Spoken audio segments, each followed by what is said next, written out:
মনে রাখবেন, কষ্টের খাতা যার জীবনে খুলে যায়, সফলতার দোয়ার তার জীবনে খুলে যায়। যার জীবনে সে যত কষ্ট পায় সে ততদূর সামনের দিকে এগিয়ে যায়।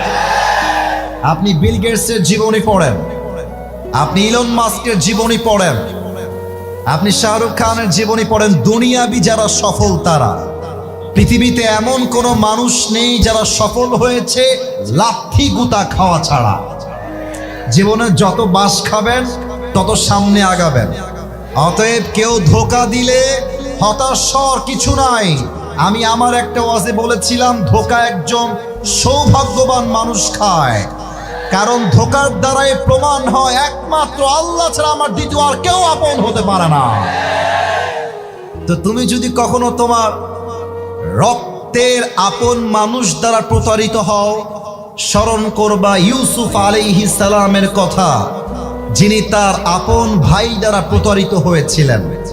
যদি তুমি দেখো তোমার ফ্যামিলিতে তোমার বাবা মা তোমার বিরুদ্ধে চলে গিয়েছে, স্মরণ করবা ইব্রাহিম আলাইহিস সালামের কথা, যে ইব্রাহিম আলাইহিস সালাম তার বাবার দ্বারা আগুনে নিক্ষিপ্ত হয়েছিলেন।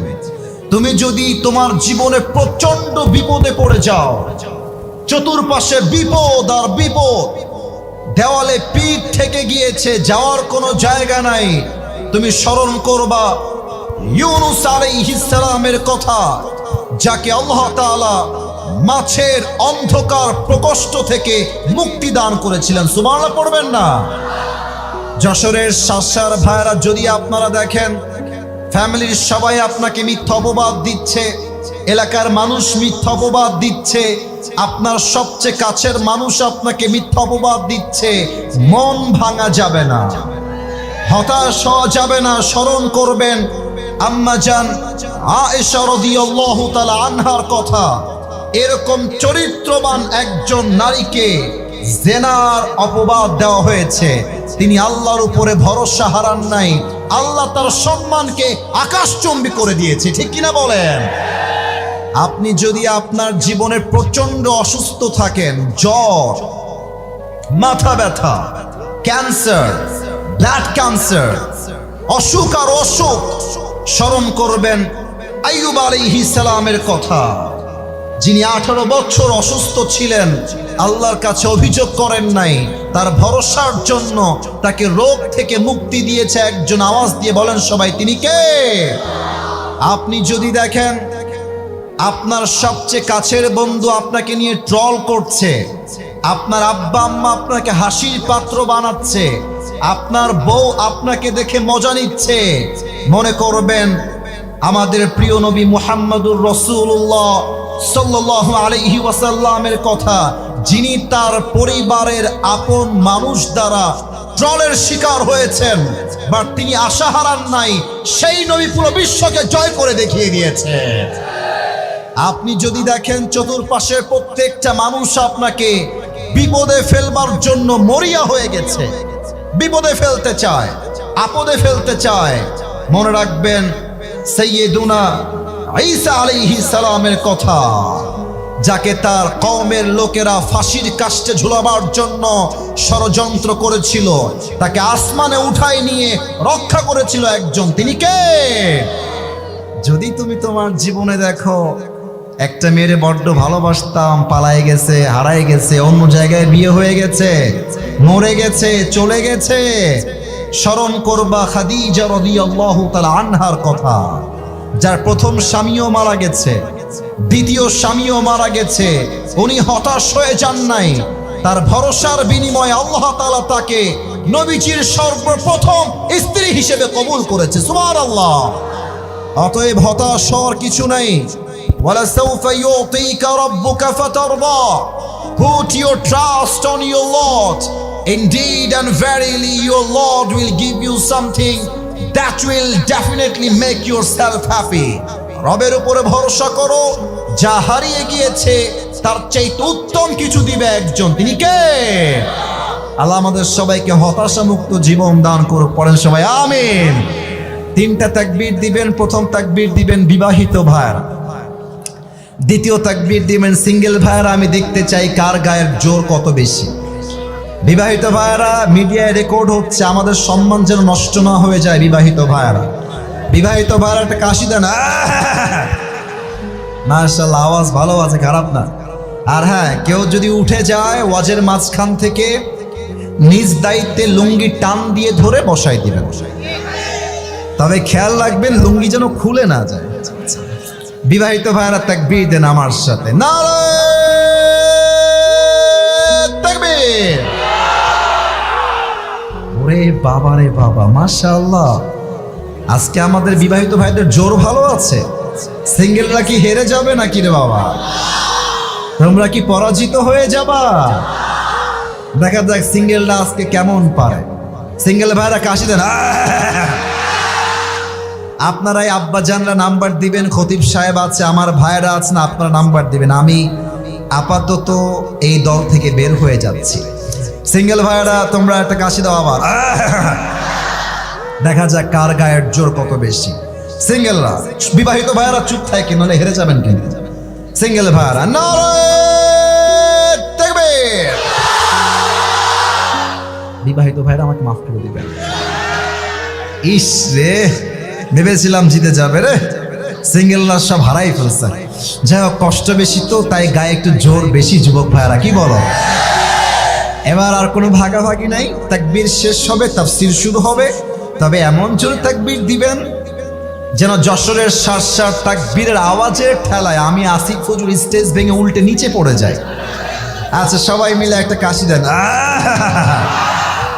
নারায়ে তাকবীর। আল কোরআনের আলো, আল হাদিসের আলো, কোরআন হাদিস যেখানে, আলেম ওলামা যেখানে, সারসাবাসী যেখানে, আল্লাহ যেন কবুল করে। পড়েন সবাই আমিন। আমার প্রিয় যশোরের ভাইয়েরা, আপনাদের সাউন্ডে প্রমাণ হয়ে গিয়েছে আজকের এই মাহফিলে যশোরের সন্তানরা কাপুরুষের সন্তান নয়, সব বীর পুরুষের সন্তানগুলো আমার। আল্লাহ যেন বীর পুরুষের সন্তানগুলোকে আলী রাদিয়াল্লাহু তাআলা আনহুর মতো কবুল করে নেয়। পড়না আমিন। আসুন মূল আলোচনায় ফিরে যাই। বলেন তো সবাই, আমরা আল্লাহর সবচাইতে কাছের প্রিয় বন্ধু হতে চাই কি চাই না? আমরা কি আল্লাহর সবচাইতে কাছের বান্দা হতে চাই কি চাই না? আজ আলোচনার সেন্ট্রাল থিম বা সাবজেক্ট ম্যাটার হলো how can we get closer to Allah সুবহানাহু ওয়া তাআলা। আমরা রবের সবচাইতে কাছের বান্দা হতে পারি কেমন করে? ইনশাআল্লাহ আজকে আমরা এই বিষয়ে কিছু কথা কোরআন এবং হাদিস থেকে বলার সর্বোচ্চ চেষ্টা করব। আপনারা হয়তোবা নাম শুনেছেন, পাকিস্তানের একজন টপ ফেমাস স্কলার, তার নাম হলো মাওলানা তারিক জামিল। নাম শুনেছেন আপনারা? দেখবেন যে সাদা পায়জামা পরে, সাদা পাঞ্জাবি পরে। এই তোমরা কেন এগুলো করছো কলিজার ভাইরা, কেন করছো? এই বেসটা বাড়ান, মোটা রাখেন বেস। ডানের ভাইরা বসার জায়গা থাকলে বসে যান, নয় ডানে যান, যে কোনো একটা। এদেরকে ডিস্টার্ব করা যাবে না, এরা সব শান্তশিষ্ট হয়ে বসে আছে। মেহেরবানি করে চুপ থাকেন। মাওলানা তারিক জামিল তার ওয়াজের মধ্যে একটা কথা সেই দিন বললেন, যেটা আমার কলিজায় আঘাত লেগেছে। মাওলানা তারিক জামিল একটা কথা উর্দুতে কোট করলেন। আমি উর্দুতে কোট করছি first of all, and secondly আমি এটাকে বাংলায় তর্জমা করে দেওয়ার ট্রাই করব আমার প্রিয় সার ভাই। মাওলানা তারিক জামিল বলেন, जिसे अल्लाह मिला और दुनिया में उसे कुछ भी ना मिला, फिर भी उसे सब कुछ मिला, और जिसे दुनिया में अल्लाह ना मिला और उसे दुनिया में सब कुछ मिल गया, फिर भी हकीकत में उसे कुछ भी ना मिला। এর মানে হলো যে আল্লাহকে পেল আর দুনিয়ার কিছুই সে পেল না, তবুও সে সব কিছু পেল। আর যে আল্লাহকে পেল না আর দুনিয়ার সব কিছুই সে অর্জন করে ফেললো, তবুও সে আসলে কিছুই অর্জন করতে পারলো না। ঠিক কিনা বলে? আল্লাহ মিলা তো সব কুছ মিলা, আল্লাহ না মিলা তো কুছ ভি না মিলা। দ্য মেইন ডেস্টিনেশন ইজ আল্লাহ সুবহানাহু ওয়া তাআলা। আল্লাহ তাআলাকে যে পেয়েছে সে তার জীবনে সবকিছু অর্জন করতে পেরেছে। এবার আসুন আমরা আল্লাহকে পাওয়ার জন্য 7টা আমল আজকে জানবো। সার ভাইয়েরা আমার 7টা আঙ্গুল দেখবেন সবাই। এবার আমাকে জবাব দেন, আল্লাহকে পাওয়ার জন্য আজ এই মাহফিলে আমরা কয়টা আমল জানবো? আওয়াজটা সার হয় নাই, যশোরের হয় নাই। কয়টা? আরো জোরে, কয়টা? 1 নাম্বার আমল হলো, যেই বান্দা আল্লাহর সবচেয়ে প্রিয় এবং খাঁটি বান্দা হতে চায়, প্রথম শর্ত হলো you have to clean your heart. 1 number শর্ত, আত্মার পরিশুদ্ধি করতে হবে। আত্মা যার ঠিকঠাক তার সব ঠিকঠাক, আত্মা যার নষ্ট তার পুরো দেহটাই নষ্ট, ঠিক কিনা বলে? আচ্ছা, আপনারা দেখবেন যে আগে 5 আগস্টের আগে অনেক নেতা ছিল, উপরে ফিটফাট, ভেতরে পুরোটাই সদরঘাট। এবং অনেক নেতাকে আমি দেখেছি যারা অজু ছাড়া নামাজ পড়তো, আমি নিজের চোখে দেখেছি। আপনারা একটা নাম বলবো, বজলুর রশিদ হুজুরের নাম কি কেউ শুনেছেন? ওনার বাসা উত্তরবঙ্গের বগুড়ায়। উনি একটা মাহফিল করতে গিয়েছেন, হয়তো বা টাঙ্গাইল বা সিরাজগঞ্জে, যে কোনো একটা জেলায় তিনি গিয়েছেন। তো রাত বাজে 12টা, এক নেতা এসেছে মাহফিলে অংশগ্রহণ করবার জন্য অতিথি হিসেবে। তো নেতা সাহেব যখন এসেছে, কিছু চামচা থাকে, নেতার সব সময় থাকে, স্লোগান দিচ্ছে, আমার নেতার আগমন, শুভেচ্ছা স্বাগতম। আমার নেতার চরিত্র ফুলের মতো পবিত্র, নামাজ পড়ে না 1 ওয়াক্ত। তো নেতা সাহেব এসেছেন, এসে হুজুরের ডান দিকে, আমার হুজুর যেমন আমার ডান দিকে বসে আছেন, এখানে বসে গেছেন নেতা সাহেব। এসে বলছে, ওই কমিটির লোকেরা, আমাকে এখনই মাইক দেওয়া লাগবে, আমার সময় নাই, আমাকে বাহিরে যাওয়া লাগবে। তো মাইকটা তাকে দিয়েছে। নেতা সাহেব সালাম কালাম কিছু নাই, প্রথমেই শুরু করেছে, আমার ভাইরা, নামাজ নামাজ নামাজ, নামাজ ছাড়া জীবনে কোনো গতি নাই, নামাজই একমাত্র সফলতার মাপকাঠি। এত নামাজ নামাজ বলছে, হুজুর তো তাকে অবাক হয়ে গেছে, আর বলছে, হুজুর यार ये तो जन्नत से भाग के दुनिया में आई है, এত ভালো নেতা তো আমি আজীবনেও দেখি নাই। তো নেতা সাহেব ওয়াজ করে নেমে গেছে নিজ দিয়ে। নেতার একজন চামচা ছিল হুজুরের পেছনে দাঁড়িয়ে দাঁড়িয়ে নেতার প্রোটোকল দিচ্ছিল। তো নেতা সাহেব যখন ডান দিক দিয়ে নেমে গিয়েছে, হুজুর বলছে, আজকে আমার খবর নেওয়াই লাগবে নেতা আসলেই নামাজ পড়ে কিনা। তো যেই চামচা পেছনে ছিল ওর হাত ধরছে, এই বেটা এদিকে আয়। কিরে, তোর নেতা যে পরিমাণ নামাজের কথা কইল, কমপক্ষে তো 70-80 রাকাত তাহাজ্জুদ অবশ্যই পড়ে। কিরে, কি খবর বল নেতা। তো ছেলে বলছে, হুজুর এটা মুখে বলা যাবে না, কানে কানে বলতে হবে। তো হুজুরে কানে কানে ছেলেটা বলছে, হুজুর, এটা বগুড়ার ভাষায় বলছি, আপনারা আবার রাগটা কইলেন না। ছেলেটা বলছে, হুজুর কিসের 70 রাকাত তাহাজ্জুদ? এই নেতার সঙ্গে 5 দিন একসঙ্গে আছি, ভোট সামনে, এই শালা 1 ওয়াক্ত নামাজে পড়ে না। তার মানে কি বুঝলেন? নেতার উপরে ফিটফাট, কিন্তু নেতার ভেতর আত্মাটাই নষ্ট। যুবক ভাড়া, ঠিক কিনা বলো?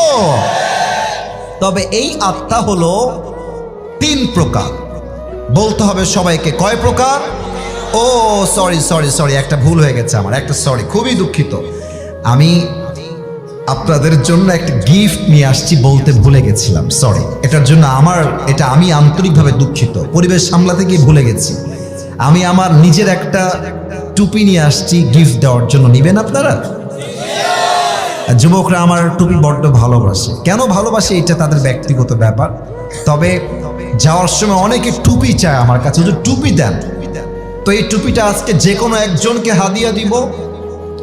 শর্ত একটা, জাস্ট একটাই শর্ত, একটা শর্ত মানলেই টুপি তোমার হয়ে যাবে। শর্ত একটা, সময় আমি যে 7টা আমল কোরআন থেকে হাদিস থেকে রেফারেন্স ভিত্তিক বলবো, তুমি চাইলে মোবাইল ফোনে নোট করতে পারো, অথবা তুমি চাইলে কাগজে কলমেও লিখতে পারো, অথবা তুমি চাইলে ব্রেইন দিয়ে মুখস্থ করতে পারো। আমি শেষে গিয়ে বলবো 7টা আমল কে বলতে পারবে, দাঁড়িয়ে যাবা, বলে দিবা, এই টুপি আমি আসিফ হুজুর তোমাকে পড়ায় দিব। আর একটা কথা, এটা কিন্তু কোনো নর্মাল দোকানের টুপি না, না এটা ভাব নিচ্ছি না, অহংকার না, এটা আমি নিজে আমার নিজের জন্য অর্ডার দিয়ে পাকিস্তানের কোম্পানি থেকে নিজে নিয়ে আসছি, পাকিস্তান থেকে অর্ডার দিয়ে। দাম অনেক বেশি, দাম বলা উদ্দেশ্য নয়, হাদিয়া দাম কম হোক কিংবা বেশি হোক, হাদিয়ার মান অলওয়েজ হায়ার লেভেল, ঠিক আছে কিনা বলো? তো এই টুপিটা যে কোনো একজনকে দিব। 7টা আমলের কথা শুরু হয়েছে, কেউ যেন ডান বাম না হয়, সবাই তাকবীর দেন, নারে তাকবীর। এই আত্মা হলো মোট 3 প্রকার। 1 নাম্বার হলো সুস্থ আত্মা, 2 নাম্বার অসুস্থ আত্মা, 3 নাম্বার হলো মৃত আত্মা। সুস্থ আত্মা কাকে বলে? সারসার ভাইরা দিল দিয়ে শুনবেন। যেই মনে অহংকার নাই, হিংসা নাই, বিদ্বেষ নাই, এটা হলো সুস্থ আত্মা। অসুস্থ আত্মা কাকে বলে? বোঝার জন্য একটা এক্সাম্পল দিব, উদাহরণ দিব, মন দিয়ে শোনেন। আমরা যেই সালে আছি এটা হচ্ছে 2025 সাল।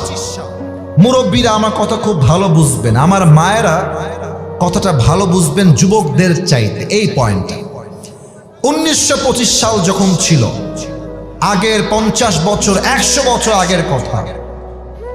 এখন তো যশোর এত উন্নত, মেডিকেল, হসপিটাল, ক্লিনিক, কোনো অভাব নাই। 100 বছর আগে কি এরকম ক্লিনিক, মেডিকেল, হসপিটাল ছিল যশোরের ভাইরা? ছিল না। তখন ছিল কি? কবিরাজ, ওঝা বা আমরা বলি হাকিম, এটাই ছিল তৎকালীন সময়। এই যে কানটুপিওয়ালা, এই ছেলে কই যাও? তো কি করতে আসছো মাহফিলে বেটা? এই যশোরের ছেলে আমরা, ভালোবাসতেও যাই, ধমক দিতেও আমরা জানি, ঠিক কিনা বলে? ও আমার চোখে পড়ে গেছে। খবরদার সাহস করবেন না। 12টা পর্যন্ত সময় নিয়েছি, টাইম আপ করব না।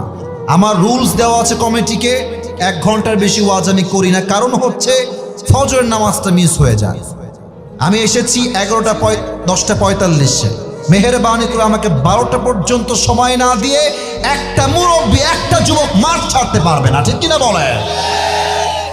তখনকার যুগে যদি সাপে কেউ কাটা খেত, সাপের কামড়, তো সে ওঝার কাছে আসতো, এসে বলতো, স্যার আমার হাতে তো সাপে কেটে দিয়েছে, চিকিৎসা দরকার আমার। তো ওঝা কি করতেন? আমার হাতে পিরিজ দেখা যায়, কথা বলতে হবে, দেখা যায়। ওঝা একটা ফ্রিজ নিয়ে আসতেন, ফ্রিজের একদিকে মরিচ রাখতেন, মরিচ বাটা, আর একদিকে লবণ বাটা রাখতেন। বলতেন, এই যুবক এদিকে আসো, তোমার জিহ্বাটা বের করো। যুবকটা জিহ্বা বের করতো। ওঝা এখান থেকে মরিচটা নিয়ে তার জিহ্বায় দিত, আর বলতো, এই সাপে কাটা যুবক, তোমার মরিচের ঝাল কেমন লাগে বলো।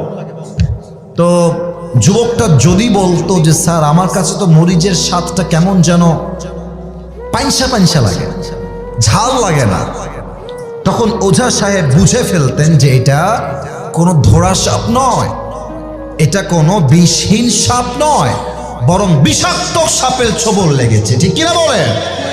ওঝা বুঝতেন কেমন করে? কারণ সাপে কামড় দিলে মানুষের দেহের সর্বপ্রথম ক্ষতি হয়, জিহ্বার স্বাদ মরে যায়। কোনটা লবণ, কোনটা মরিচ, কোনটা ঝাল, কোনটা মিষ্টি, তখন মানুষ আর টের পায় না। আল্লাহর হাবিব বলেছেন, মানুষের জীবনে সাপের চাইতে বিষাক্ত জিনিস হলো শয়তান।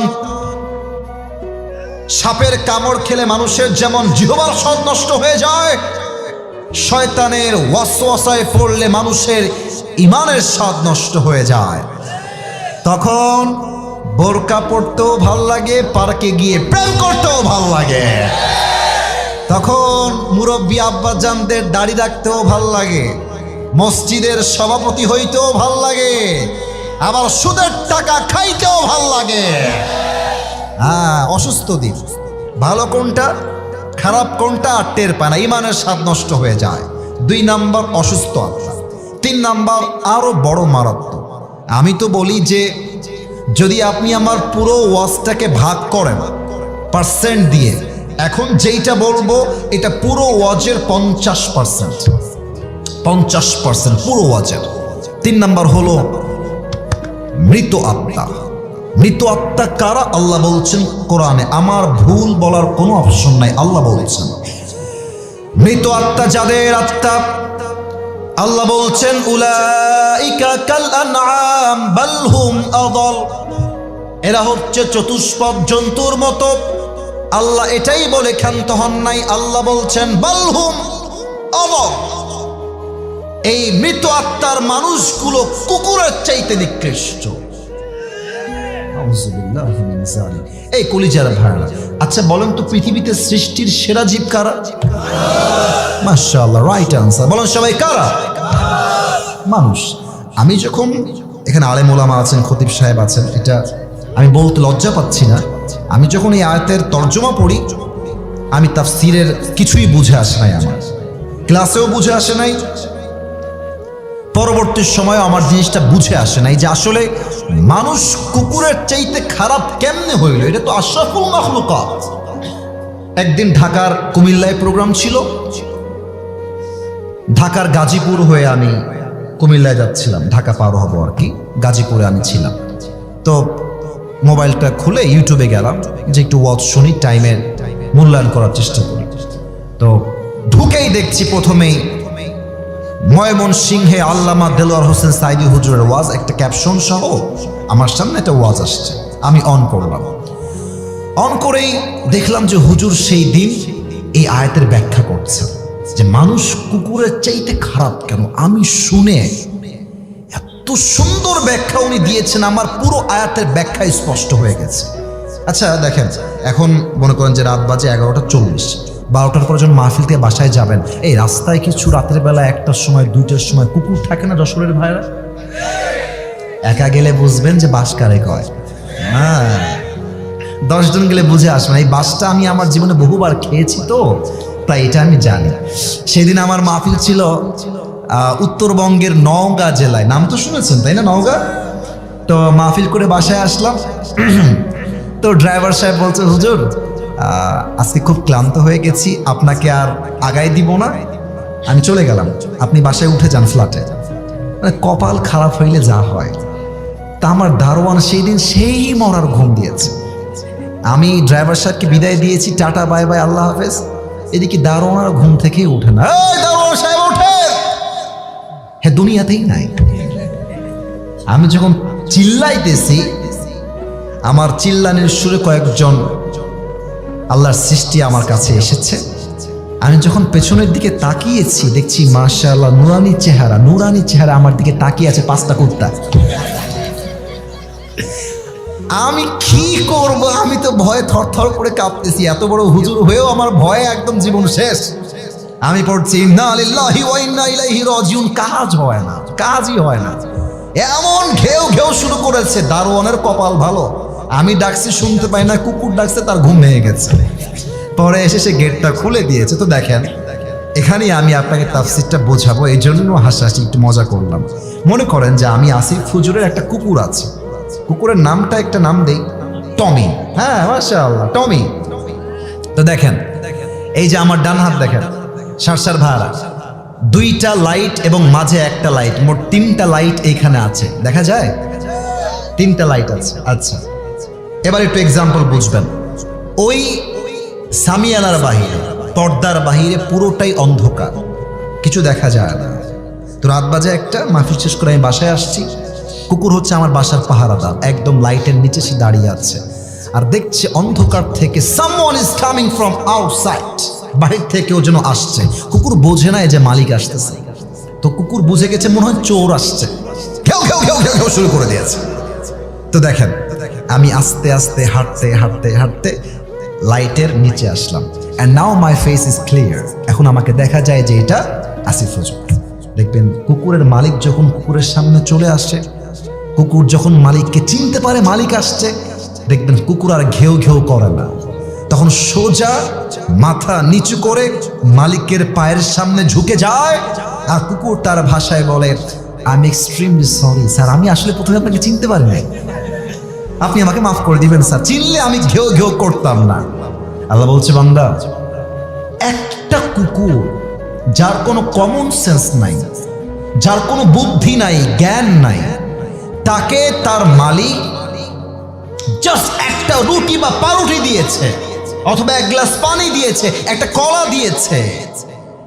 একটা রুটি খেয়ে কুকুর তার মালিককে চিনতে এক বিন্দু পরিমাণ ভুল করে নাই। আর আমি আল্লাহ রাব্বুল আলামিন মানুষকে চোখ দিলাম, নাক দিলাম, কান দিলাম, ঠোঁট দিলাম, জীবন দিলাম, রূহ দিলাম, খাওয়ার দিলাম, বাড়ি দিলাম, গাড়ি দিলাম, নারী দিলাম, বউ দিলাম, বাচ্চা দিলাম, মা দিলাম, বাপ দিলাম, সব দিলাম। এই নিমক হারাম মানুষগুলো সবাইকে চিনলো, বাট যে মালিক তাকে এত কিছু দিল সে মালিককে সে চিনল না, সে কুকুরের চাইতে নিকৃষ্ট হয়ে গেল। উলাইকা কাল আনআম বাল হুম আদাল, এই মানুষগুলো কুকুরের চাইতে খারাপ। আল্লাহ যেন আমাদের সবাইকে ভালো মানুষ হওয়ার তৌফিক দান করে পড়ুন আমিন। ওই যুবকদেরকে দেখবেন যে মাঝে মাঝে বলবেন যে চল আজকে আসরের নামাজটা জামাতে পড়ে আসি, বলবে যে হুজুর আমার প্যান্ট খারাপ, প্যান্ট খারাপ। আছে আছে আছে আছে আছে, অনেক যুবক আছে প্যান্ট খারাপ। আসলে প্যান্ট খারাপ না, চরিত্র খারাপ, ঠিক কিনা বলে? কিন্তু এই তাফসির করতে গিয়ে যে আমার একটা গল্প মনে পড়ে গেল, বলা যাবে না মনে হয় না? না থাক, বাদ দেন, রাত হয়ে না না রাত হয়ে গেছে তো বলা যাবে না মনে হয়। এক সাপে আর ব্যাঙে ছিল খুব বন্ধুত্ব। আমাকে বলতে হবে সাপ আর, হ্যাঁ জোরে কও, সাপ আর। তো একদিন ব্যাঙ সাপকে ডাক দিয়ে বলতেছে, বন্ধু তুমি দেখতে বড্ড সুন্দর বন্ধু, তোমার যে চেহারা বন্ধু জাস্ট ওয়াও, এরকম চেহারা আমি জীবনেও দেখি নাই বন্ধু। তো সাপ তো পাম্পটি খেয়ে ফুলে গেছে, বলছে বন্ধু আরো বলো আরো বলো। তো ব্যাঙ বলছে বন্ধু তুমি যখন এমনি ফস করো বন্ধু, দেখতে কঠিন লাগে বন্ধু, তুমি আসলেই সুন্দর বন্ধু। এবার সাপ তো পাম্পটি খেয়ে ফুলে গেছে। একটু পর ব্যাঙ ডাক দিয়ে বলছে বন্ধু তোমার চেহারাও সুন্দর, গায়ের রং সুন্দর, তোমার ফসফস করা দেখতেও আমার সুন্দর লাগে, বাট বন্ধু তোমার একখান জিনিস আমার মোটেও ভালো থাকে না। বন্ধু কি কও দি, কি বিষয় ভালো লাগে না? তো বলছে যে বন্ধু তুমি যখন রাস্তা দিয়ে হাঁটো এই সোজা হয়ে হাঁটো না, কেমন ত্রিং বিরিং করে হাঁটো। তো বন্ধু এই ত্রিং বিরিংটা আমার পছন্দ হয় না, তুমি কি সোজা হয়ে হাঁটতে পারো না বন্ধু? সাপ বলছে বেয়ালো, এত বড় সাহস তুই আমার ভুল ধরিস, আজকে তোর একদিন কি আমার একদিন। সাপ এমনি ফস করে উঠছে। ব্যাঙ বলছে বন্ধু তুমি তো লোক সুবিধার না, তোমার এতগুলো প্রশংসা করলাম তোমার গায়ে ঠেকলো না, তোমার একখান বদনাম করলাম তোমার গায়ে লেগে গেল বন্ধু, তুমি তো লোক সুবিধার না। ব্যাঙ রাগ করে দিয়েছে, একলা পড়ছে পুকুরের ভেতরে। এখন পাশে ছিল এক রাখাল। রাখাল বলছে ফস ফস করে উঠলো কিডারে, মানে কিডা? দৌড় দিয়ে আসছে রাখাল মামা, এসে দেখছে মাশাআল্লাহ সাপ মামা এভাবে ফস করে ফেনা তুলে আছে।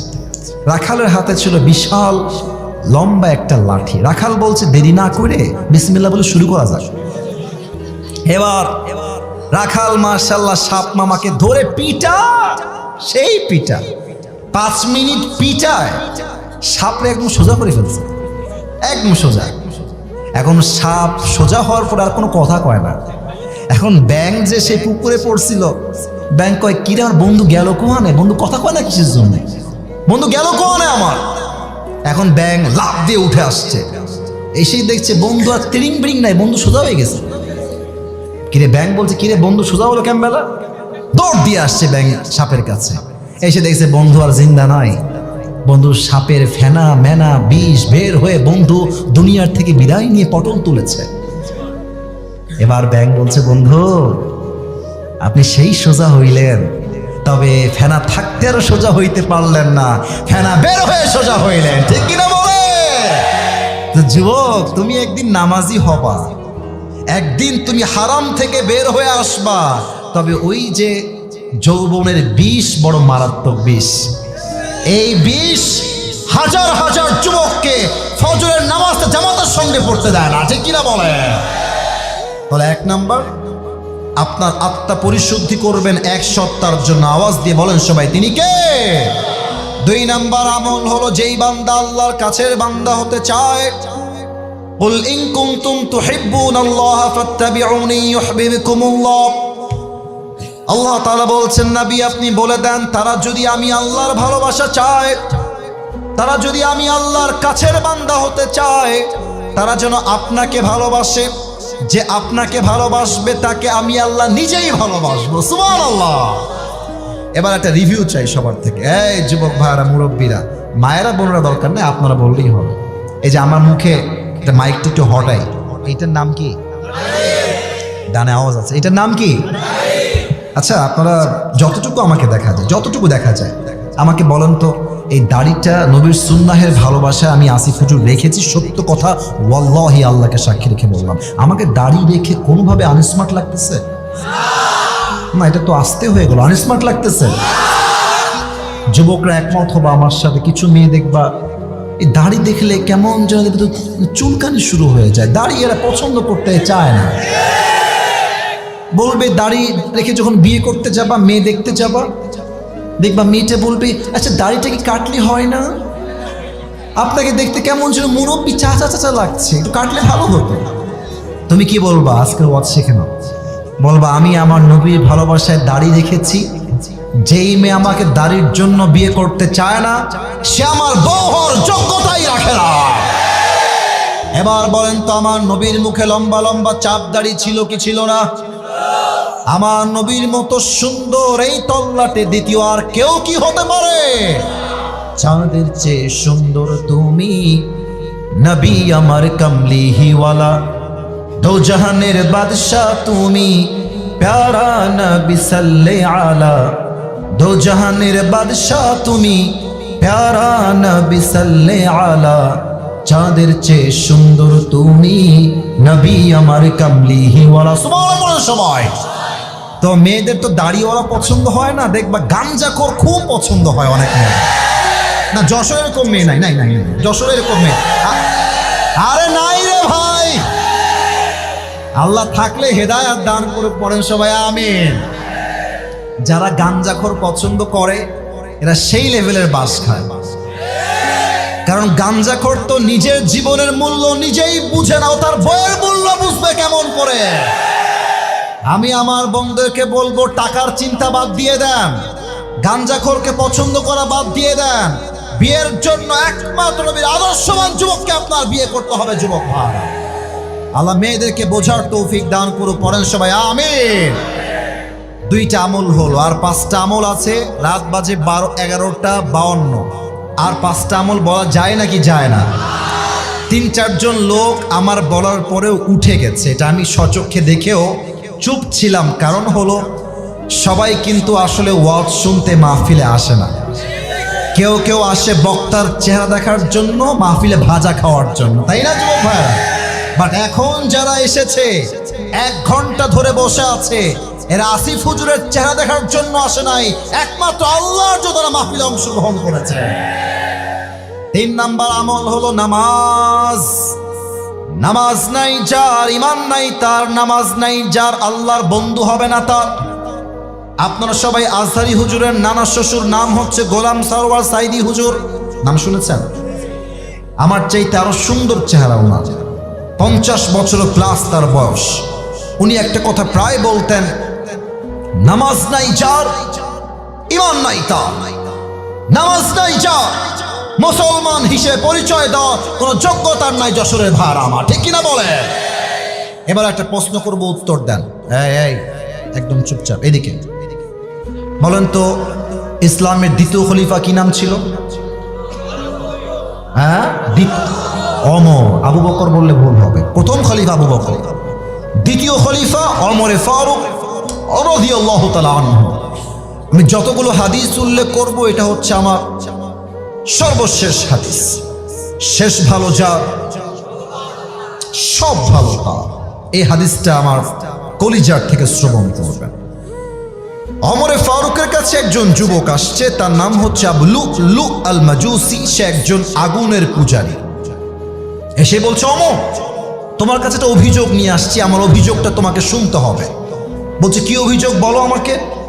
তো যুবকটা বলছে, ওমর আমার যে মালিক আছে সে প্রত্যেক দিন আমার কাছে 6 দিরহাম চার্জ করে। বলেন সবাই আমার হাতের দিকে তাকিয়ে, কয় দিরহাম? তো আপনি এটা কমায় দেন, 2 দিরহাম করে দেন, আমি এত দিরহাম দিতে পারবো না, কমায় দেন। তো ওমরে ফারুক বলছে ঠিক আছে কমায় দিব, তবে আমাকে জানতে হবে যে তুমি কি ব্যবসা করো, তোমার জবের উৎস কোথায়, আয় করো কেমন করে। ওই যুবক ডাক দিয়ে বলছে ইয়া খলিফাতুল মুসলিমিন, আমার ব্যবসার সোর্স হলো খঞ্জর বা চাকু। প্রত্যেকটা আরব সর্দারের জন্য আমি সবসময় চাকু তৈরি করি, বিশাল লম্বা লম্বা খঞ্জর। খঞ্জর কাকে বলে? আমার ডান হাত দেখবেন, look at my right hand. এখানেও চাকু, এখানেও চাকু। মাকবাদাতুহু ফি ওয়াসাতি, হ্যান্ডেলটা হচ্ছে মাঝখানে, এটার নাম হচ্ছে আরবিতে খঞ্জর। বলছে ও মাশাআল্লাহ, তুমি খঞ্জর বানাও? তোমার তো 1 টাকার ব্যবসা নয়, লাখ লাখ টাকার ব্যবসা। এই মিয়া, তোমার তো 6 দিরহাম নয়, তোমার তো 10 দিরহাম চার্জ হওয়ার কথা। এই কথা শুনে কাফেরটা রেগে মেগে ফায়ার। হ্যাঁ ওমর, সবাই যেহেতু মুসলমান ঘরের সন্তান, তাই তুমি সবার বেলায় নরম, আর আমি যেহেতু কাফের, তাই তুমি আমার বেলায় গরম, তাই না ওমর? এবার দেখেন কাফেরটা কি বলছে। আমরা মাঝে মাঝে হুমকি দেই না, তোকে দেখে নিব রে। ওই কাফেরটা হুমকি দিচ্ছে, ওমর তোমাকে আমি দেখে নিব। হুমকি দিয়ে বের হয়ে যাচ্ছে, এদিকে তাকাচ্ছে, বের হয়ে যাচ্ছে। আর ওমর ওর দিকে তাকায় আছে, বেটা তুই কারে হুমকি দিস? তাকায় আছে। আমি যাওয়ার সময় বলছে ওমর আমি তোমাকে হত্যা করে ছাড়ব, হুমকি দিয়ে বের হয়ে গেছে। সারা রাত মিলে ওমরে ফারুককে হত্যা করবার জন্য এই কাফের বিশাল লম্বা একটা খঞ্জর বানিয়েছে। যশোরের সারসার ভাইয়ারা, হাদিসটা বুঝতে চাইলে আমার দিকে তাকান, আমার পেটের ডান দিকে, যতটুকু দেখা যায় পেটের ডান দিক দেখা। প্রত্যেকটা আরব সর্দারের পেটের এই ডান দিকের এই জায়গাতে একটা খাপ থাকতো, ছুরি রাখার খাপ। শত্রুপক্ষকে অ্যাটাক করবার জন্য অথবা শত্রুপক্ষের অ্যাটাককে ডিফেন্স করার জন্য তারা ছুরি ব্যবহার করত, ডানে থাকতো খাপ। তো ওই যুবকটা বিশাল লম্বা খঞ্জর বানিয়ে খাপটা পেটের ডান দিকে রেখেছে। এখন প্ল্যান করছে আমি যদি এভাবেই হত্যা করতে যাই আমি হত্যা করতে পারবো না। প্ল্যান করছে কেমনে মারা যায়। এবার দেখেন তো আমার দিকে, এইটা আমার গায়ে কি, এই যে বুঝেও কথা কস্তাম না কিসের জন্য ভাই, কন এটা কি? চাদর। দেখেন আমি হাদিসটাকে অভিনয় করে বোঝাচ্ছি। ওই কাফেরটা পেটের ডান দিকে ছুরি রেখেছে, একটা চাদর নিয়ে আসছে বিশাল লম্বা, চাদরটাকে এমনে ঝুলিয়েছে মেয়েদের নিকাবের মতো। ঝুলানোর পরে এই ডানের যে অংশ চাদরের, এই যে ডান দিক দেখেন, এইটাকে সোজা মেয়েদের নিকাবের মতো পুরো মুখ ঢেকে ফেলেছে। কেউ তার চেহারা দেখতে পাচ্ছে না, জাস্ট চোখ দেখা যায়। ফজরের আজান যখন হয়ে গেল, অন্ধকার রাত, ওই কাফের একজন মুনাফিকের ছদ্মবেশে ওমরে ফারুকের পেছনে মুসল্লি হয়ে নামাজ পড়তে আসছে। ওমরে ফারুক যখন মসজিদে প্রবেশ করলেন, ডাক দিয়ে বলছেন ও সাহাবা একরাম শোনো শোনো, সফু সুফুফাকুম, কাতার সোজা করো, কাঁধে কাঁধ মিলিয়ে দাঁড়াও, আল্লাহু আকবার। ওমরে ফারুক নামাজ শুরু করলেন, সানা পড়লেন, সূরা ফাতিহা পড়লেন, এরপরে তিনি কিরাত মিলালেন। এবার তিনি আল্লাহু আকবার রুকুতে গিয়েছেন। যখন তিনি রুকুতে গিয়েছেন, পেছন থেকে ওই কাফের চাদরটাকে এমনে ধরে উড়াই দিয়েছে, আর ওমরের সামনে চলে আসছে, আর পেট থেকে লম্বা ছুরিটা বের করে এমনে তাক করে ধরে আছে। ওমরে ফারুক জাস্ট বলবে সামিআল্লাহু লিমান হামিদা, সঙ্গে সঙ্গে ওমরের পেটে সে আঘাত করবে। একদম ও পেটে দাঁড়িয়ে আছে। ওমরে ফারুক রাদিয়াল্লাহু তাআলা আনহু পড়ছেন সুবহান রাব্বিয়াল আযীম, সুবহান রাব্বিয়াল আযীম। তাসবিহ পাঠ যখন শেষ হয়ে গেল, ওমরে ফারুক রাদিয়াল্লাহু তাআলা আনহু পড়লেন সামিআল্লাহু লিমান হামিদা। জাস্ট উঠেছেন, ওই কাফেরটা খঞ্জর দিয়ে ওমরে ফারুকের পেটের এখান থেকে শুরু করে এই পর্যন্ত একটা কোপ দিয়েছে, এখান থেকে নিয়ে আবার একটা দিয়েছে, এখান থেকে ধরে আবার একটা পোস্ট দিয়েছে। তিনটা চাকুর আঘাতে হাদিসে আসছে ওমরে ফারুকের পেটটা কেটে নাড়ি ভুড়ি সবগুলো বাহিরে বের হয়ে গেছে। আর ওমরে ফারুক নামাজের মাঝে চিৎকার দিয়ে বলছেন, কতালানি আল কালব, কতালানি আল কালব, আমাকে একটা কুকুর হত্যা করেছে, কে কোথায় আছে, বাঁচাও আমাকে। অজ্ঞান হয়ে পড়ে গিয়েছে। আর ওই কাফেরটা ওমরকে হত্যা করে পেছন দিক দিয়ে পালায় যাচ্ছে, পেছন দিক থেকে কাতার দিয়ে। 7 জন সাহাবী মিলে তাকে ধরতে গেছে, ধর, ও যেন পালিয়ে না যায়।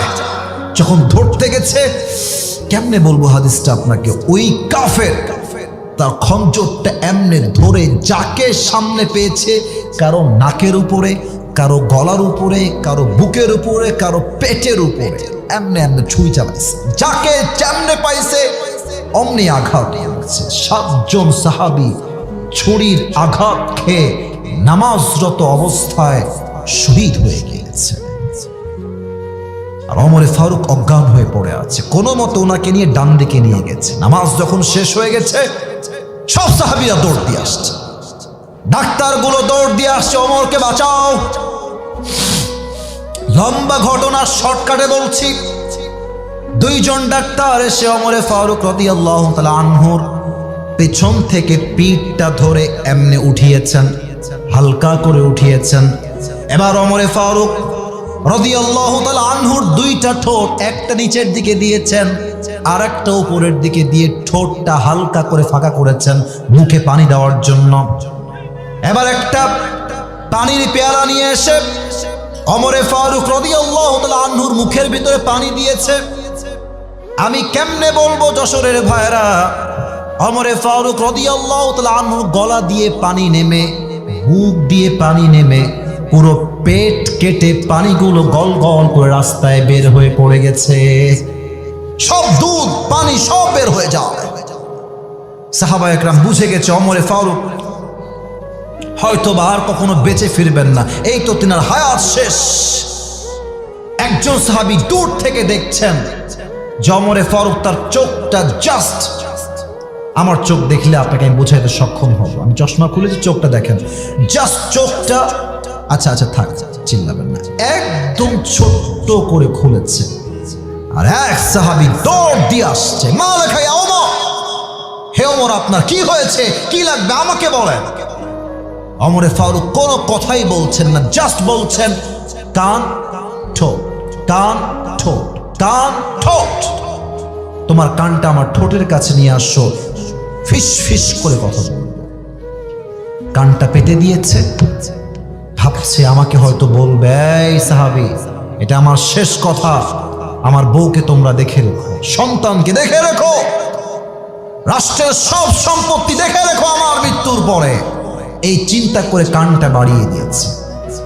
আর ওমরে ফারুক তার জীবনের শেষ মুহূর্তে একটা কথাই জবান দিয়ে বললেন, এই সাহাবী আসাল্লান নাস, আসাল্লান নাস, আমি ওমর যখন ছুরির আঘাত খেয়ে অজ্ঞান হয়ে গেলাম, আমাকে জাস্ট একটা খবর দাও, আমার অজ্ঞান হওয়ার পরে সাহাবা ইকরামরা ওই নামাজটা জামাতের সঙ্গে আদায় করেছে কিনা। এত আস্তে সুবহানাল্লাহ বললেন। আরে ভাই, একটা মানুষের পেট কেটে গেছে, নাড়ি ভুঁড়ি বের হয়ে গেছে, কোন সাহাবী যাকে আল্লাহর হাবিব দুনিয়াতে জান্নাতের টিকিট দিয়ে দিয়েছে, সেই মানুষটা এই মুহূর্তে এসে নামাজকে ভুলে নাই, নামাজকে ভুলে নাই। আর বলতে লজ্জা লাগে আমার, আসরের আজান হয়ে যায়, যুবকরা মোড়ে মোড়ে দাঁড়িয়ে পাবজি ফ্রি ফায়ার খেলে বেড়ায়, কেউ টিকটক বানিয়ে বেড়ায়, কেউ ক্রিকেট খেলে বেড়ায়, ঠিক না বলে? নামাজ নাই যার, আল্লাহ হবে না তার। এই 3টা ব্যাখ্যা সহকারে বললাম, বাকি 4টা জাস্ট বলে শেষ করে দিচ্ছি। তোমরা মাঝে ডিস্টার্ব করেছো, আমি দেখেও না দেখার ভান করেছি, কারণ আমি ভালোবাসি তো, ধমক দিয়ে চাচ্ছি না, শেষ পর্যন্ত চলে আসছি, আর কোনো কথা বললো না। দেখো তো বাম দিকে তাকায়, কত ভদ্র চুপচাপ বসে আছে, একজন ওঠে না এই পাশ থেকে, যত সব ঝামেলাই ডান পাশে। মেহেরবানি করে তোমাদের পায়ে হাত রেখে বলছি, আর কোনো আওয়াজ করবো না। 4 নাম্বার আমল হচ্ছে, যদি আপনি আল্লাহকে পেতে চান, আব্বা আম্মার দোয়ার প্রয়োজন আছে। আব্বা আম্মার দোয়া আছে যার, আল্লাহ হবে তার। অনেকে বউ পেয়ে আব্বা আম্মাকে আমরা ভুলে যাই, অনেকে গার্লফ্রেন্ড পেয়ে আব্বা আম্মাকে ভুলে যায়। মনে রাখবা, বিপদে পড়লে গার্লফ্রেন্ডকে হারিকেন দিয়েও খুঁজে পাওয়া যাবে না। বিপদে একমাত্র আব্বা ছাড়া, মা ছাড়া কাউকে খুঁজে পাওয়া যায় না। যশোরের ভাড়া, রিদাউর রব্বি ফি রিদাইল ওয়ালিদাইন ওয়া সাখতুর রব্বি ফি সাখতিল ওয়ালিদাইন। আব্বা আম্মা খুশি, আল্লাহ খুশি। আব্বা আম্মা নারাজ, আল্লাহ নারাজ। 4 নাম্বার। 5 নাম্বার, আগে একটা কথা বলতে চাই, ভুল হলে ধরায় দিবেন, ভুল হলে। 5 নাম্বার আমল বলার আগে আমার মনে হয় এই বাম থেকে নিয়ে এই পুরো এই পর্যন্ত আমার হুজুর সহ, আমার ভাইরা সহ, আমরা সবাই, মনে হয় যে আমার ব্যক্তিগত কথা, ভুল হলে ঠিক নয়, ভুলই বলবেন। আমার মনে হয় আমরা সবাই এখানে যারা এসেছি, আমরা সবাই বড় ঘরের সন্তান নয়, আমরা সব মধ্যবিত্ত পরিবারের সন্তান। আমার কোনো একটা ওয়াজে তোমরা হয়তো বা শুনেছ, আমি নট শিওর, আমি একটা ওয়াজে বলেছিলাম যে মধ্যবিত্ত পরিবারের সন্তান মানেই হচ্ছে এক একটা ব্র্যান্ড। আমাদেরকে সাইকেল দিবেন চলবে, বাইক দিবেন চলবে, কার দিবেন চলবে, কিছুই দিবেন না, বলবেন হেঁটে হেঁটে আসো, তাও চলবে। ভাত দিবেন, ডাউল দিবেন চলবে, ভাত দিবেন, ভর্তা দিবেন চলবে, ভাত দিবেন, কিছুই দিবেন না, 1 গ্লাস পানি দিবেন, একটা মরিচ দিবেন, পান্তা ভাত হলেও চলবে। কেন? আমি মধ্যবিত্ত পরিবারের সন্তান। আপনি আমাকে খাট দিবেন, ঘুমায় যাবো, খাট দিবেন না, তাও ঘুমাবো, বালিশ দিবেন, ঘুমাবো, বালিশ দিবেন না, তাও ঘুমাবো, কম্বল দিবেন, ঘুমাবো, কম্বল দিবেন না, তাও ঘুমাবো। কারণ হলো আমি বড়লোক ঘরে ধাপুস ধুপুস খেয়ে বড় হওয়া ব্রয়লার মুরগি নই। আমি যেমন মধ্যবিত্ত পরিবারের সন্তান আরাম করতে পারি, আমি চাইলে হাড় ভাঙ্গা পরিশ্রম করতে পারি। যুবক ভাড়া, ঠিক কিনা বলো? আল্লাহ বলছে, বান্দা, তোমার জীবনে আমাকে পাওয়ার সবচাইতে বড় উপায় হলো ধৈর্য। বলতে হবে সবাইকে, 1 নাম্বার উপায় কি আমাদের জন্য? ধৈর্য। যদিও 5 নাম্বার, তবে আমাদের জীবনে ধৈর্য ছাড়া কোনো গতি নাই। কিয়ামতের দিনে আল্লাহ বলবে, এই আব্দুর রহমান বের হ, এই আব্দুর রহিম বের হ। আল্লাহ, আমরা বের হব কেন? আমরা কি জান্নাত পাবো না? আল্লাহ আল্লাহ বলবে, বাপ বান্দা জান্নাত পাবা, তবে সবাই হিসাব করে জান্নাত পাবে, আর আমি আল্লাহ তোমাদেরকে বিনা হিসাবে জান্নাত দিব না। সুবহানাল্লাহ, যশোরের শাসার সুবহানাল্লাহ হয় না, জোরে বলো সুবহানাল্লাহ। আচ্ছা আল্লাহ, আমরা জান্নাত পাবো বিনা হিসাবে কেন? আল্লাহ বলে, বান্দা, ওই যে তোমাকে আসিফ হুজুর বলেছিল তুমি কেমন আছো, আর তুমি সব কষ্ট ভুলে আমার উপরে সবর ধারণ করে শুকরিয়া তান পড়েছিলা, আলহামদুলিল্লাহ, ইন্নামা ইউফাস সাবিরুনা আজরুহুম বিগাইরি হিসাব। আজকে আমি আল্লাহ ধৈর্যশীল বান্দার জন্য বিনা হিসাবে জান্নাত লিখে দিলাম। সুবহানাল্লাহ। অতএব 5 নাম্বার আমল হলো আল্লাহকে পাওয়ার জন্য অবশ্যই অবশ্যই অবশ্যই ধৈর্যশীল হতে হবে। রাজি আছেন তো সবাই ইনশাআল্লাহ? 6 নাম্বার আমলটা খুবই সহজ। আমরা দুনিয়ামুখী নই, পরকালমুখী হব। এটা আমি মেয়েদেরকে বলতে চাই, যারা বউ আছেন বা আগামীতে বউ হবেন। এখানে অনেক স্বামী এসেছেন, অনেক মুরব্বীরা এসেছেন। মেয়েদের জাস্ট ডিমান্ডের জন্য হাজার হাজার সংসার ভেঙে যায়, তালাক হয়ে যায়, ডিভোর্স হয়ে যায়। ইভেন আমার আফসোস লাগে, প্রবাসী আমার ভাই সারাটা জীবন কষ্ট করে মাথার ঘাম পায়ে ফেলে দেশে টাকা পাঠায়, আর বউটা এমন বেঈমানের বেঈমান, ওই টাকা দিয়ে এমবি ভরে নিজের স্বামীকে মাইনাস করে আর একটা যুবককে বলে আই লাভ ইউ। বলেন সবাই, আছে না নাই? আমি প্রত্যেকটা মেয়েকে বলবো, আমার বোনেরা, আপনাদেরকে আমি শ্রদ্ধার সাথে বলছি, আপনি আপনার স্বামীর সঙ্গে ভিডিও কলে কথা বলবেন। হোয়াটসঅ্যাপ অ্যালাউড না, বুঝে গেছি বিভিন্ন কান্ট্রিতে হোয়াটসঅ্যাপ চলে না, বিধায় আপনি ইমো ইনস্টল দিয়েছেন। আপনার ইমো হবে প্রাইভেট। এই কথা আগে ঠিক না, আগে বোঝেন। আপনার ইমো হবে প্রাইভেট। আননোন কোনো পারসন আপনাকে কল দিতে পারবে না, কোনো ইমো গ্রুপে অ্যাড দিতে পারবে না, কোনো আননোন পারসন আপনাকে চাইলে ভিডিও কলে কন্ট্যাক্ট করতে পারবে না। এমন ইমো আপনাকে প্রাইভেসি মেনটেন করতে হবে। অনেক মেয়ে ইমো খোলে শুধুমাত্র স্বামীর সঙ্গেই কথা বলার জন্য, কিন্তু ইমোতে এত পরিমাণ নোংরা মহিলারা বসবাস করে, এই সমস্ত নোংরা মহিলার জন্য ভালো ফ্যামিলির মেয়েগুলো নষ্ট হয়ে যায়। আমি মেয়েদেরকে বলবো, যাদের স্বামী আছে প্রবাসে, আপনার ইমোতে একটাই ফ্রেন্ড থাকবে, একজন অ্যাড থাকবে, and he should be your husband and nobody else। ঠিক কিনা বলে? 2 নাম্বার কথা, যেই মেয়েদের স্বামীরা প্রবাসে আছে, আমি কিন্তু ভদ্রতার সাথে বলছি, আমি কিন্তু বিনয়ের সঙ্গে বলছি, সেই মেয়েরা কখনো বাহিরে যাওয়ার সময় হিজাব ছাড়া, মেকআপ ছাড়া বাহিরে বের হতে পারবেন না। কথা ঠিক আছে কিনা বলুন আপনারা? দেখবেন যে স্বামী থাকে বিদেশে, ছেলে পড়ে স্কুলে, ছেলেকে স্কুলে নিয়ে যাবে মা, সকাল 8টা থেকে মেকআপ শুরু করে, মেকআপ করতে শুরু করে। 2 ঘন্টা মেকআপ করে যখন রাস্তা দিয়ে হেঁটে যায়, হাজার হাজার যুবকের ঈমান এবং চরিত্র দুইটাই নষ্ট হয়ে যায়। আমার প্রিয় বোন, আপনি যখন আপনার মেকআপ দিয়ে স্বামীকে বাদ দিয়ে পরপুরুষকে সুখী করেন আর খুশি করেন, মন রাখবেন এইটা স্বামীর সঙ্গে স্পষ্ট বেঈমানি আর গাদ্দারি ছাড়া কিছুই হতে পারে না। আর যারা প্রবাসে গিয়েছেন, প্রবাসে যারা আছেন স্বামীরা, আপনাদেরকে বলবো, আপনার বউ যদি বলে তুমি না আসলে আমার চরিত্র ঠিক থাকবে না, তুমি চলে আসো, আমি আপনাকে হাদিস দিয়ে বলছি, আপনি আসতে বাধ্য, আপনাকে আসতে হবে। এর কারণ কি ঠিক না? আগে বোঝেন কারণটা কি। কারণ যেই ইনকাম করতে গিয়ে আমার বউয়ের চরিত্র নষ্ট হবে, সতীত্ব নষ্ট হবে, ওই ইনকামের মাথায় আমি লাথি মারি যুবক ভাই, আছে কিনা বলো? দরকার হলে দেশে আমি ভ্যান চালায় খাবো, ঝালমুড়ি বেচে খাবো, রিক্সা চালায় খাবো, ধানের খেতে কাজ করে খাবো, তবে আমি এমন কোনো কাজ করব না যেই কাজ করলে আমার বউয়ের চরিত্র নষ্ট হয়ে যায়। ঠিক কিনা বলে? আল্লাহ প্রত্যেকটা মেয়েকে পরকাল মুখী স্ত্রী হওয়ার তৌফিক দান করুক। পড়েন সবাই আমিন। 7 নাম্বার আমলটা বলবো, সবাই 2 হাত তুলুন, সবাই 2 হাত তুলুন। সবাই আপনাদেরকে থ্যাংক ইউ সো মাচ।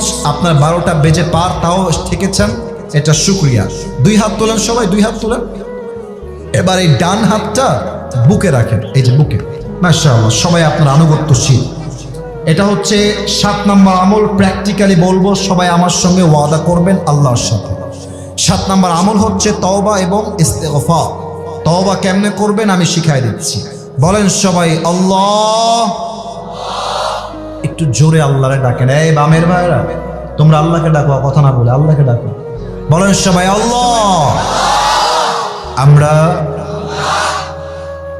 যশোরের সন্তান, ও আল্লাহ, তোমার শাহী দরবারে দিল থেকে তওবা করলাম। ও আল্লাহ, তুমি আমার জীবনের সব গুনাহ মাফ করে দাও। একবার সকলে জবান করে পড়েন তো আমিন। তাওবার আরেকটা অংশ বাকি আছে, বলেন সবাই আল্লাহ। সাউন্ডটা খুব সুন্দর হচ্ছে, বলেন সবাই আল্লাহ। আমি ওয়াদা দিলাম অতীতে যে গুনাহ করেছি, আগামী ভবিষ্যতে সেই গুনাহগুলো আমি কখনো করব না। বলেন সবাই ইনশাআল্লাহ। শেষ হচ্ছে ইস্তেগফার। আমি একদম সময় নিব না, 30 সেকেন্ড লাগবে, একটু শিখে নেন, যদিও সবাই জানেন বলে আমার বিশ্বাস। একদম ছোট্ট করে পড়েন সবাই আস্তাগফিরুল্লাহ।